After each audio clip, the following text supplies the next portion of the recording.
సూర్యదేవా ఏంది ఎండ్ల మమ్మల్ని బతకమంటావా సావమంటావా? సావండి. నీకు మా మీద ఇంత పగ? నాకు ఎవరి మీద పగ ఉండదు నాయనా, నా ధర్మం నేను నిర్వర్తిస్తున్నాను. ఏంది నీ ధర్మమో? మమ్మల్ని చంపేసేదా? మరి మీరు చెట్లను చంపేసినప్పుడు ఈ ధర్మం ఎక్కడికి పోయింది నాయనా? అట్లా నాకు తెలుసు. ఈ ఎండకి తలకి తోట్లు పడుతున్నాయి. మీరు వాడి ఏసీల వల్ల ఓజన పరకి ఎప్పుడో తూట్లు పడింది నాయనా. ఎండ ఎక్కువగా ఉంది, ఏసీ 2 పాయింట్లు పెంచు అని అంటారు గానీ ఎండ ఎక్కువగా ఉంది 2 చెట్లు పెంచుదామని ఏ రోజైనా అనుకున్నారా? అంటే అది చెరువులు కూడా ఎండిపోతున్నాయి స్వామి. నీళ్లుండాల్సిన చెరువులో నిలువెత్తి బోడాలుంటే ఎవరేం చేస్తారు నాయనా?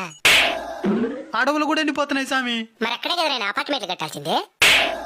స్వామి ఈ ఎండ నుంచి బయటపడేదానికి ఏదైనా మార్గం చెప్పు స్వామి. వృక్షో రక్షిత రక్షిత.